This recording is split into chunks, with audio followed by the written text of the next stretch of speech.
Well, welcome back to the Water Table Podcast. I'm Jamie Dunnick, the host, and wanted to go back and have a couple of previous guests back with me, my son Harris Dunnick and his cousin Griffin.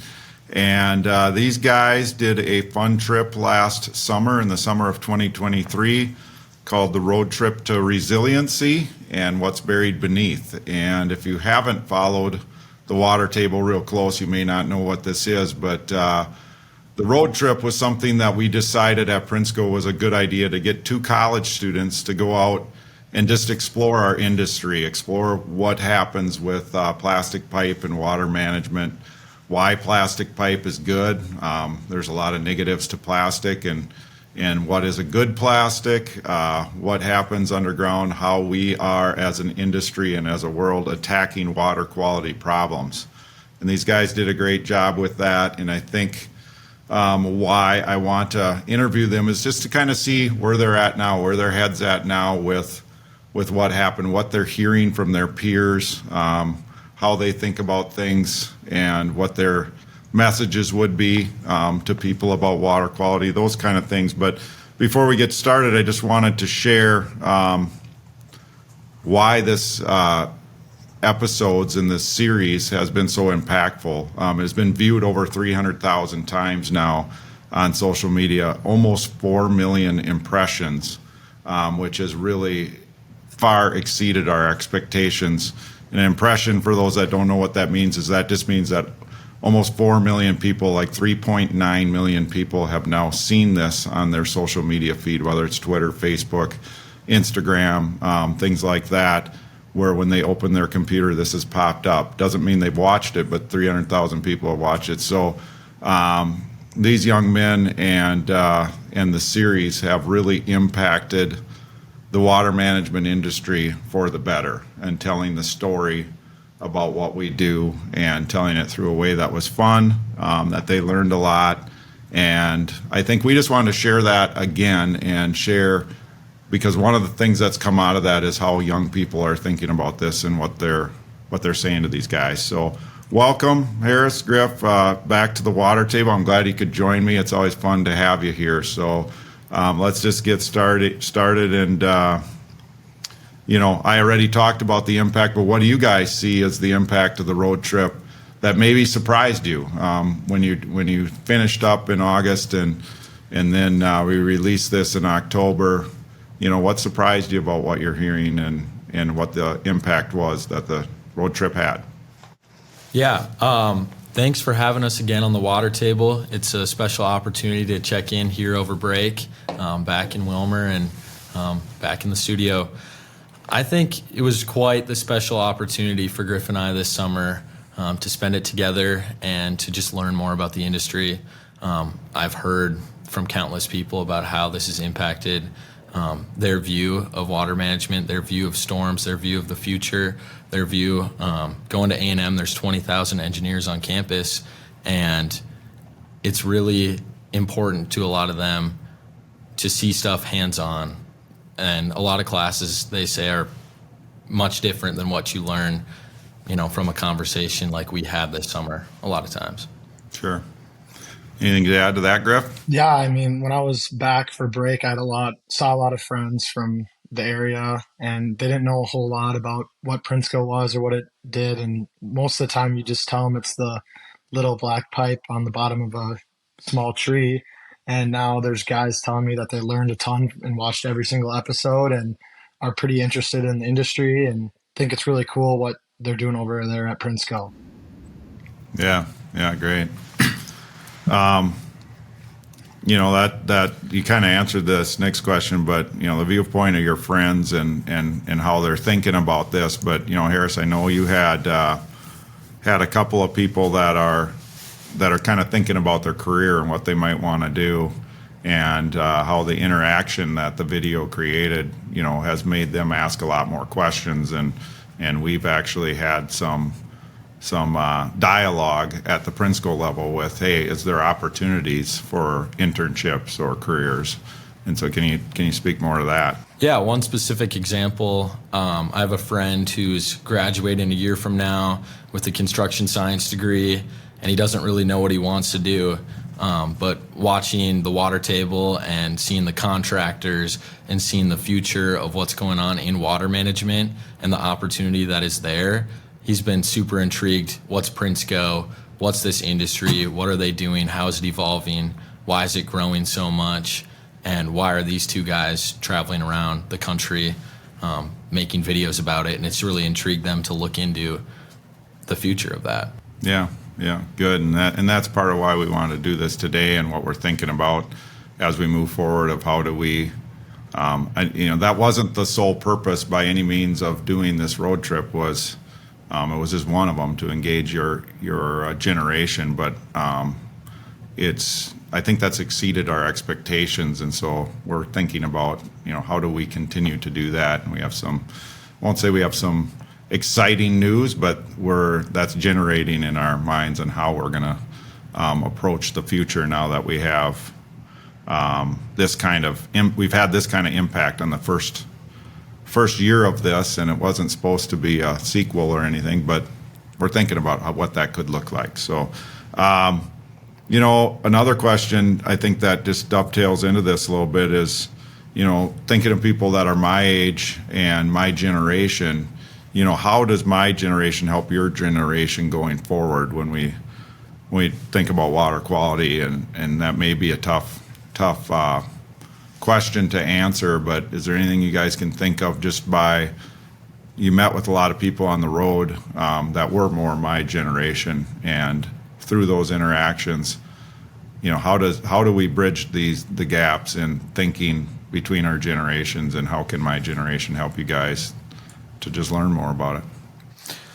I think one common question Griff and I asked this summer a lot was, what's a piece of advice you have for our generation? I don't know how to exactly answer how you guys can help us in understanding water management, but I think we learned a lot about relationships this summer, and I think the most special moments, the moments I remember, were the ones that were off camera, just sitting, having a meal with the sales guy, or staying a little extra longer with the contractor when the cameras were off, and talking to them about why they do what they do, why they're excited about it. Really helped Griff and I to understand that you have to be excited about what you're doing, and a lot of being excited about it comes down to relationships. I think that was a major theme of the summer that doesn't have a lot to do with water management, but there is a lot of cool relationships that are built over solving problems, over making something more resilient. Plastics, like going up to Duluth and learning about how this can be better for our environment and be more sustainable in the future. Mm-hmm. And I like how you say that, because it's part of, I think, without knowing the total why, this seemed like a great idea to do, and having great people behind me to help me develop this, but was some of the opportunities I had when I was your age to connect with summer jobs with people, and how you realize at your age that you spend a lot of time of your life at work in your career, and how important those relationships are that you build there, because they can become so rewarding and so impactful to your life. So it's exciting for me to hear that, because you guys will both remember, you won't remember 500-600 mile driving days, but what you will remember is the relationships that you built and the people that you met along the way. So, Griff, what would you say is just maybe the biggest or one kind of aha moment that you had from the trip on, maybe it's about plastic pipe, maybe it's about water quality, or maybe it's just about what you want to do with your career or something like that. Just something that you learned that might have been something you totally didn't see coming. Well, adding on the last question, a lot of kids in our generation that I talked to after watching some of the videos, a lot of them were very intrigued by the chamber systems. Like, they didn't really think, they more thought we were in the fields and everything, and they didn't even know a chamber system was even a thing at all. So watching those videos down in, whether it was Arizona or I think we were in Kansas City with the car wash, a lot of kids thought that was cool. Learning about that, and when I explain it to people, they're like, "Wow, that makes total sense and seems like something that's going to be very useful for the future to come." Um, Touching on the aha moment, probably would be just um, getting a. I felt like I got along with a lot of the sales guys pretty well, and feel like that might be somewhere that I might end up someday. Just feel like I have some of those qualities to be able to do that, and don't know exactly where I'll be for sure, but Prinsco might be a spot that I might land.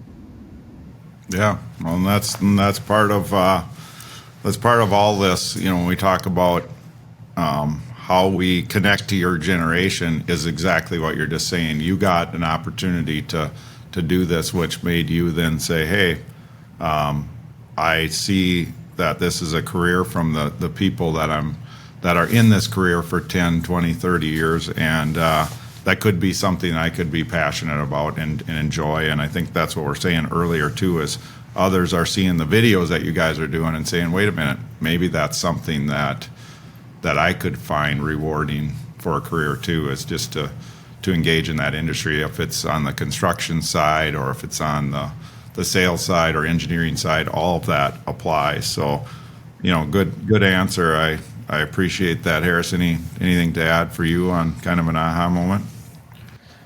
I think, like I said earlier, just the times looking back now that I remember that I was like, man, that was such a fun summer. That was so cool. Was the time spent off the camera, hands-on, learning with the sales guys, having a dinner with them or being in the car with them, not necessarily sitting there looking at the chambers, but just talking about them, about the relationships they built, the career that they built, and what that looks like for us.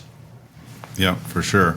Now that you've been back in school for a semester and you're just thinking about your careers and you can reflect on this better, what would your message be to people in the water management industry? How can we do better from the perspective of a college age kid that's been out and kind of gotten a good enough knowledge now that you understand the basics of what we do? But do you have anything there on what your message would be to people in this industry?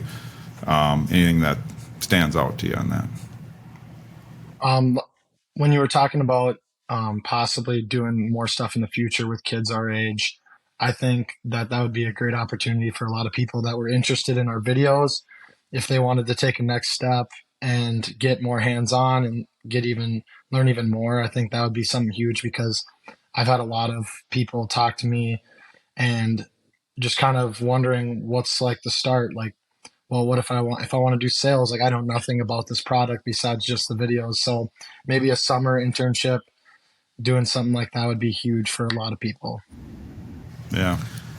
I think just being open to like what actually is Prinsco. Like Griff said, most people just thought it was like pipes going in farm fields, and that doesn't make very many people excited. But when you can understand that it is sustainable, resilient, environmentally friendly, that's a really good way to tune into our generation, I think. Yeah, for sure.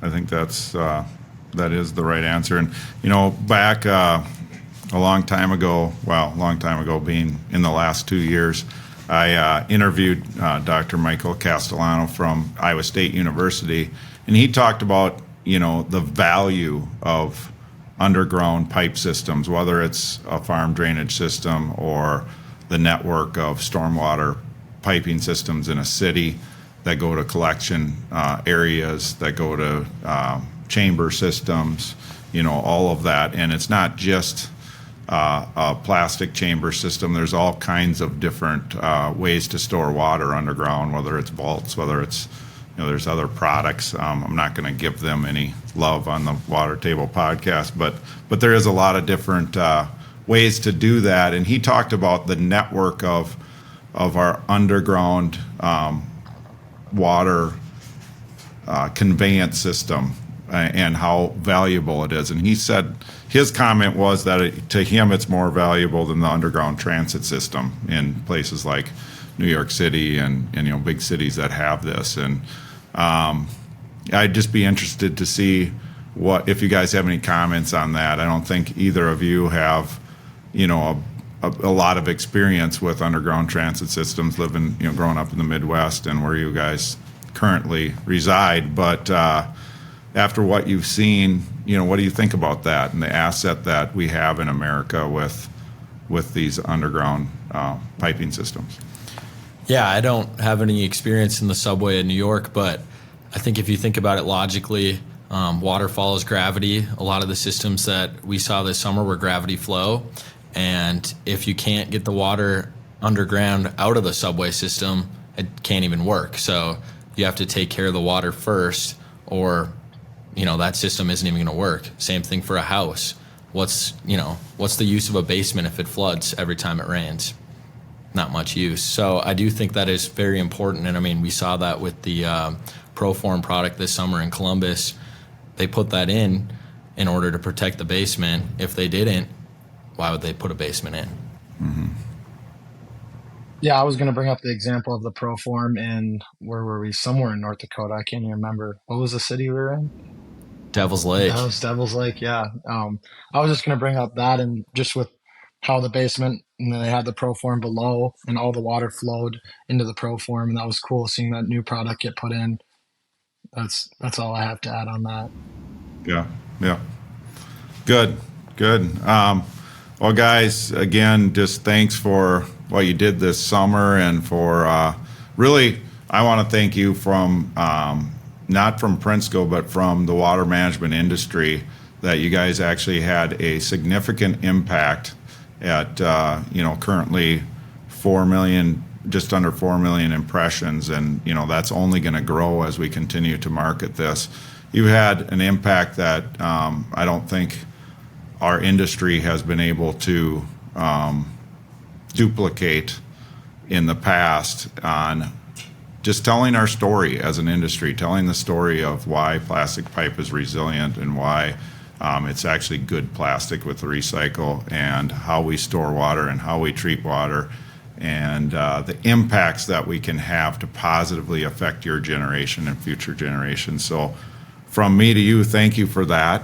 So thanks, guys, for joining me, and let's stay connected as things unfold with the road trip to resiliency, and how it's impacting our future, and your generation. We'll keep this in front of people. So thank you. Thanks for having us. Thanks, Jamie.